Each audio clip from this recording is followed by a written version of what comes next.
अस्सलाम वालेकुम फ्रेंड्स। मैं हूं आपका टैक्स मेज़बान और टैक्स दोस्त एंथनी विलियम्स, और आप देख रहे हैं टैक्स दोस्ती रिपोर्टिंग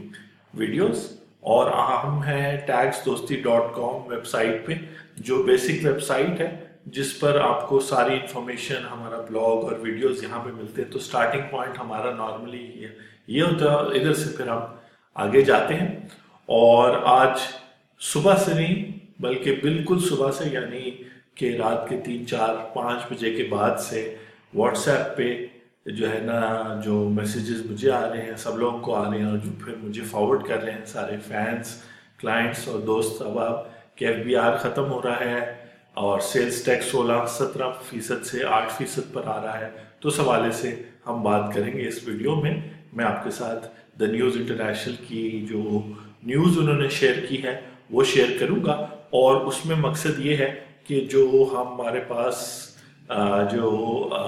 मेन पॉइंट है FBR के हवाले से, जो आपको समझना चाहिए अपने टैक्स राइट्स को समझने के लिए, उस पर हम बात करेंगे। तो अभी भी लास्ट डेट 15 दिसंबर है individual, salaried, business, partnership firms के लिए। और उसके अलावा बहुत सारे जो हमारे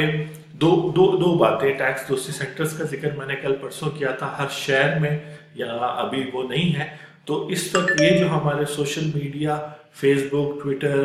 पिंटरेस्ट, इंस्टाग्राम, लिंक्डइन और यूट्यूब, और जो है ना गूगल प्लस, और उसके अलावा taxdosti.com का पेज और ब्लॉग जो है, वो जो है ना हमारे सेंटर का रोल प्ले कर रहे हैं। कि आप कतर से, दुबई से, अमेरिका से हो, आप मुल्तान, कसूर, पिशावर, मर्दान, जहाँ से भी हो, तो आप ये जो है वीडियोस देख सकते हैं और हमारे साथ इंटरेक्ट कर सकते हैं, ताकि आपको एक क्लियर गाइडेंस मिले। और आई होप कि आप सीखते जा रही हैं चीज़ें, ताकि आपकी अपनी भी टैक्स की नॉलेज, अपने फाइनेंशियल राइट्स, और सबसे बड़ी बात है कि फाइनेंशियल लिटरेसी और फाइनेंशियल हेल्थ इम्प्रूव हो। तो जी, FBR ख़त्म हो गया, न्यूज़ चल रही है। तो बेसिकली हम हैं द न्यूज़ चैनल पे, और मेहताब हैदर हैं जो रेगुलरली लिखते हैं, उनका आर्टिकल है जिसको आप सुन भी सकते हैं। इस आर्टिकल को थोड़ा सा हम बेहतर रीडिंग फॉर्म में कर लेते हैं। तो आर्टिकल कहता है कि minister of state for revenue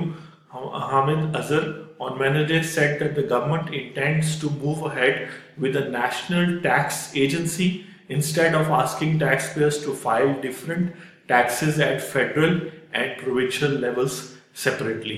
तो आप अगर देख रहे हैं, और अगर आप सैलरीड पर्सन हैं, या आप नॉन रेजिडेंट हैं, या आपका जो है ना इनकम कोई सोर्स नहीं है लेकिन आप टैक्स फाइलिंग करते हैं, तो ये बात शायद आपको इतनी अट्रैक्टिव ना लगे। लेकिन जो लोग बिजनेस इंडिविजुअल्स हैं या पार्टनरशिप बिजनेस हैं, और ख़ासतौर पे अगर प्राइवेट लिमिटेड के तौर पे सर्विस प्रोवाइडर हैं, या गुड्स हैं बेचते हैं, या जो है कॉन्ट्रैक्ट करते हैं, तो हम आगे चल के भी अभी ये जो टैक्स नोटिस हैं वो इनकम फ्रॉम बिजनेस वालों के हवाले से बात ज़्यादा शुरू करेंगे। तो यहाँ ये बड़ी अच्छी बात है कि उनको ना सिर्फ इनकम टैक्स साल के बाद पे करना पड़ता है, उनको साल के दौरान विद होल्डिंग करनी भी पड़ती है इनकम टैक्स की, मुख्तलिफ लोगों को जब वो पेमेंट कर रहे होते हैं। और उनको जो है क्या कहते हैं, विद होल्डिंग जो उनकी पेमेंट्स आ रही होती है उन पर भी हो रही होती है विद होल्डिंग इनकम टैक्स। साथ साथ उनको सेल्स टैक्स भी देना पड़ता है जो गुड्स वो बेच रहे हैं, या सर्विस टैक्स जो प्रोविंशियल लेवल पे पंजाब रेवेन्यू या सिंध रेवेन्यू वगैरह लेते हैं वो भी। तो एक अकाउंटेंट की पूरी एक आर्मी उनको रखनी पड़ती है, या उनको काफ़ी डिटेल्स। तो अगर एक नेशनल टैक्स एजेंसी बन जाए, तो जहां एक नंबर हो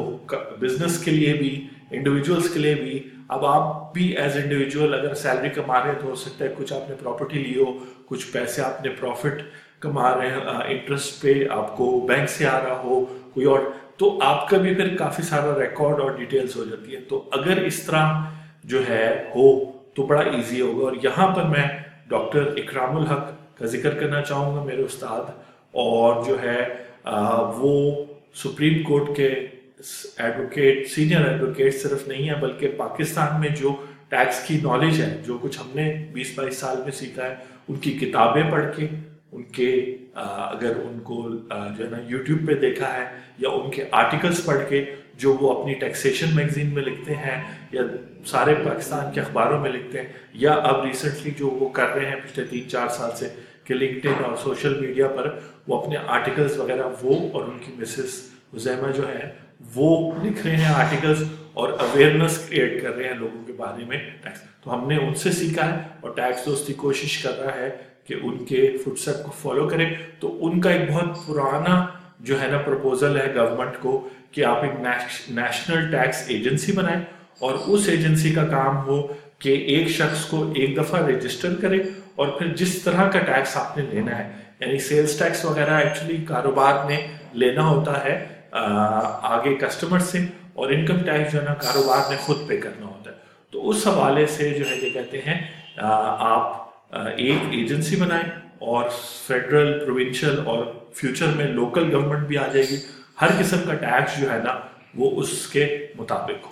आगे चलते हैं और वो बात करते हैं कि जी he said that the informal sector was a major problem and even chains of some formal sectors such as sugar, steel, plastic and others broke at certain stage so that FBR could not fully collect the due taxes। अब important बात ये है कि क्यों हमारी tax collection पूरे साल में कम होती है और क्यों हमें सैलरीड पर्सन पे या वो लोग जो नॉन रेजिडेंट या जिनकी इनकम्स नहीं है उन पर टैक्स करना पड़ा, या जैसे मोबाइल फोन के केस में पूरी जो पॉपुलेशन है जिसमें जो है अगर आप करोड़ की बात करते हैं तो 22 करोड़ में से कम 10 करोड़ लोग ऐसे हैं जो बहुत कम कमाते हैं, जो बेसिक नेसेसिटीज पे जिंदा है। उन 10 करोड़ से भी आप टैक्स कलेक्ट कर रहे हैं मोबाइल पे, इनकम टैक्स और सेल्स टैक्स। तो इस वजह से कि जो किसी भी मुल्क में जो मेन तबका होता है जो टैक्स पे करता है वो बिजनेस क्लास होती है, और बेसिकली बिजनेस इस तरह किया जाता है कि एक शख्स कोई चीज रॉ मटेरियल या वो इंपोर्ट करता है, दूसरा उसको मैन्युफैक्चर करता है, तीसरा उसको वेयर हाउस में डिस्ट्रीब्यूटर, होलसेलर के तौर पर रखता है, और फिर फाइनल रिटेलर और जो दुकानदार वाला है वो उसको सेल करता है। तो ये जो पूरी सप्लाई चेन है ये प्रॉपरली डॉक्यूमेंटेड नहीं है और इसकी डॉक्यूमेंटेशन हो भी नहीं सकी इन 71 ईयर्स में। तो गवर्नमेंट चाह रही है कि इस पूरे की डॉक्यूमेंटेशन हो, और अगर एक शख्स के मल्टीपल जो है ना काम है, मैन्युफैक्चरिंग भी कर रहा है, रिटेल भी कर रहा है, तो नेशनल टैक्स एजेंसी की वजह से ये होगा कि उसको सिर्फ एक इदारे से वो करना पड़ेगा। लोग इसलिए डॉक्यूमेंटेशन नहीं करते, बिजनेस क्लास की बात हो रही है, बिजनेस वाले लोग, क्योंकि अगर आपको हर शहर में मुख्तलिफ इदारों के पास रजिस्ट्रेशन करनी पड़े, फिर उनकी रिटर्न्स फाइल करनी पड़े, जो बिजनेसेस हैं वो मंथली और वीकली रिटर्न्स फाइल करते हैं, तो बहुत सारा जो है ना काम कम हो जाएगा। तो ये अच्छी बात है, लॉन्ग टर्म चीज है, एकदम से तो नहीं होगी, लेकिन तो इम्पॉर्टेंट बात यह है कि जो शुगर इंडस्ट्री है, स्टील इंडस्ट्री है और इंडस्ट्रीज है, इसकी पूरी सप्लाई चेन जब डॉक्यूमेंट होगी और proper sales tax, income tax, federal excise और टैक्सेस पे होंगे, तो सैलरी क्लास पर और जो नॉर्मल टैक्स पेयर्स हैं, इंडिविजुअल्स खास तौर पे हैं, उन पर रिलाई करने की जरूरत नहीं होगी और सारी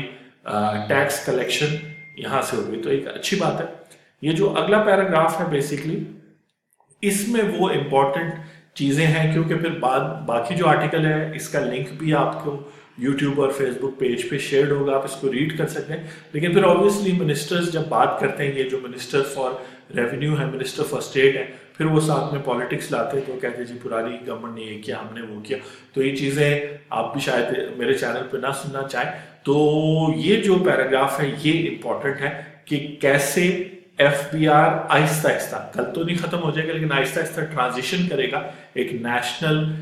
जो है ना टैक्स एजेंसी में, और इसमें आप लोगों का जो 5 करोड़ पाकिस्तानी है, 50 मिलियन पाकिस्तानीज है जो टैक्स पे करते हैं, क्योंकि वो किसी ना किसी किस्म की इनकम या ट्रांजैक्शन कर रहे हैं पाकिस्तान के अंदर, तो उनको चाहिए कि इसमें फुली गवर्नमेंट को भी सपोर्ट करे और खुद भी अवेयरनेस क्रिएट करे। तो सबसे पहला पॉइंट ये है, the government will grant autonomy to FBR as part of long-term agenda after placing ongoing reforms for separating policy from administration। अब 10 लाख लोगों को आजकल में जो नोटिस आया था, तो पहले FBR ने पॉलिसी बनाई, उन्होंने पहले नोटिस इशू किया और साथ में उन्होंने पॉलिसी बनाई कि जी ये वाले लोग 20,000 दे दें, ये 2% ऑफ टर्नओवर दे दें, ये 25% ऑफ टैक्सेबल इनकम दे दें, ये लोग एग्जेम्प्ट हो गए हैं, इनको सैलरी को रिलीफ मिल गया। तो पॉलिसी नेशनल टैक्स का इदारा बनाए और इनकम टैक्स जो पे कर रहे हैं उनको फैसिलिटेट करे FBR, और जो पे नहीं करे उनको भी पकड़े एफबीआर। तो इम्प्लीमेंटेशन उनका काम है। तो ये गवर्नमेंट सही करी कि पहले एफबीआर से पॉलिसी मेकिंग की पावर्स ले रही है, और उससे ये होगा कि एफबीआर फिर टैक्स कलेक्शन करने के लिए आपसे 1 रुपया आपकी जेब से निकालने के लिए खुद से पॉलिसी नहीं बनाएगा, पॉलिसी एक और इदारा बनाएगा, ये लोग सिर्फ उसको इम्प्लीमेंट करेंगे। तो फिर इन एफबीआर भी काफी जगहों पे बिला वजह बदनाम हो जाता है कि फिर ये ब्लेम इन पे नहीं आएगा कि जी अपने टैक्स रेवेन्यू को कलेक्ट करने के लिए वो आपको जो है ना प्रेशराइज कर रहे हैं। तो जो है ना सबसे इंपॉर्टेंट बात ये कि पहले नेशनल टैक्स इदारा अलग बन गया और एफबीआर को ऑटोनॉमी मिल गई टैक्स कलेक्ट करने की, क्योंकि जो डिफॉल्टर्स हैं, टैक्स इवेडर्स हैं, उनके पीछे जाना पड़ेगा, उनको केस करना पड़ेगा, इन्फोर्समेंट करनी पड़ेगी, उनकी प्रॉपर्टी अटैच करके बेच के रिकवर करनी पड़ेगी, फिर बेनामी ट्रांजेक्शन से ये सारा कुछ। We are going to use technology integration of data from different avenues including 30 government agency separating tax policy from. ये बड़ी जबरदस्त बात उन्होंने की है कि एक इदारा बना भी हुआ है कुछ सालों से, उसका नाम है intra, integration of regulatory authority. यानी वो ये कर रहे हैं कि अगर आप इंजीनियर हैं या डॉक्टर हैं, अपने पीएमडीसी से आप आपका आईडी कार्ड और एफबीआर के साथ या नेशनल टैक्स एजेंसी के साथ उसको अटैच कर देंगे, तो जब भी कोई शख्स अपनी आईडी कार्ड पे कोई काम भी करेगा, जो जरूरी नहीं कि फाइनेंशियल हो, मतलब हो सकता है वो किसी यूनिवर्सिटी में दाखिला ले या वो कोई ट्रांजैक्शन करे जिसका पैसों से कोई ताल्लुक नहीं है, तो वो सारा रिकॉर्ड जो है उसके आईडी कार्ड के साथ अटैच होता जाएगा और फिर फाइनेंशियल ट्रांजैक्शंस तो होंगी। तो इस तरह वो लोग जो अब छुपा पाते हैं कि ट्रांजैक्शन जो है वो कर लेते हैं अपने आईडी कार्ड पे, लेकिन चूंकि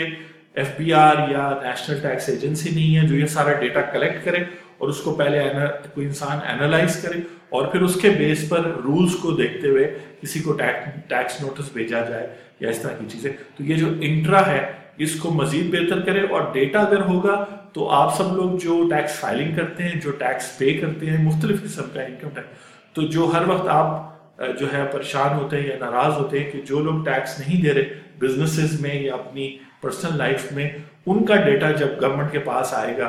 तो जो है क्या कहते हैं गवर्नमेंट बेहतर तौर पे केस बना सकेगी कि इस शख्स को टैक्स देना चाहिए, और फिर प्रेशर कम होता जाएगा हम सब लोगों पे। क्योंकि देखिए ना 22 करोड़ में से 5 करोड़ लोग टैक्स देते हैं, 50 मिलियन, उस 50 मिलियन में से सिर्फ 10 लाख लोग टैक्स फाइलिंग करते हैं। तो कहने का मतलब है कि अगर ये 100 करोड़ लोगों पर डिस्ट्रीब्यूट हो जाए तो टैक्स ज्यादा कलेक्ट होगा, रेट्स भी कम होंगे, जिसकी खबर लगी हुई है कि सेल्स टैक्स भी 8% हो रहा है, एफबीआर की बात भी हो रही है। तो ये बेसिकली जो है ना आर्टिकल अच्छा लिखा है उन्होंने, फिर इसमें बाकी जो बातें की हैं वो आप पढ़ सकते हैं कि उन्होंने कहा है कि हम बेहतर कर रहे हैं, पिछली वो बनी थी। और Pakistan revenue automation private limited, याद रखें जब आप कहते हैं यार आईरस नहीं चल रहा, तो ये basically Pakistan revenue automation private limited जो एक सब्सिडरी है एफबीआर की, उसका काम है। तो इसमें काम तो काफी हो रहा है लेकिन आखिरी दिनों में डाउन हो जाती है या उतनी फैसिलिटेट नहीं कर रही जो जितना हम लोग टैक्स दोस्ती और आप लोग चाहते हैं। तो ये इनका काम है, तो इसको भी बेहतर किया जाएगा, इसमें बेहतर क्वालिफाइड लोग डाले जाएंगे। तो ये सारी बातें, तो डॉक्टर इकरामुल हक का जो कॉन्सेप्ट है नेशनल टैक्स एजेंसी का, वो अब फाइनली गवर्नमेंट अडॉप्ट कर रही है, उनका बहुत एक्सपीरियंस है और वो जो बात कर रहे हैं वो पाकिस्तान के लिए बहुत बेनिफिशियल रहेगी और हम सबका उनको शुक्रिया। मैं हूँ आपका टैक्स दोस्त और टैक्स होस्ट एंथनी विलियम्स। आज 7 दिसंबर है, जुमे का दिन है, और मुझे उम्मीद है कि आप अपने टैक्स राइट्स के बारे में टैक्स दोस्ती के थ्रू भी सीख रहे हैं और आपस में डिस्कशन करके व्हाट्सएप पर हो, फेस टू फेस हो, सीख रहे हैं। आप इंटरेस्ट लें, ये टैक्स राइट्स और टैक्सेशन आपका मेरा काम है। हम गवर्नमेंट को स्ट्रॉन्ग करेंगे तो गवर्नमेंट जो है आगे बेहतर परफॉर्म करेगी। आई होप कि आपने एंजॉय किया होगा कि ये जो खबर है कि कोई चीज़ खत्म हो रही, खत्म होने से कुछ प्रॉब्लम सॉल्व नहीं होगी, एफबीआर और गवर्नमेंट जो है ना बेहतर करेगी तो प्रॉब्लम सॉल्व होगी। Thank you very much, have a nice day.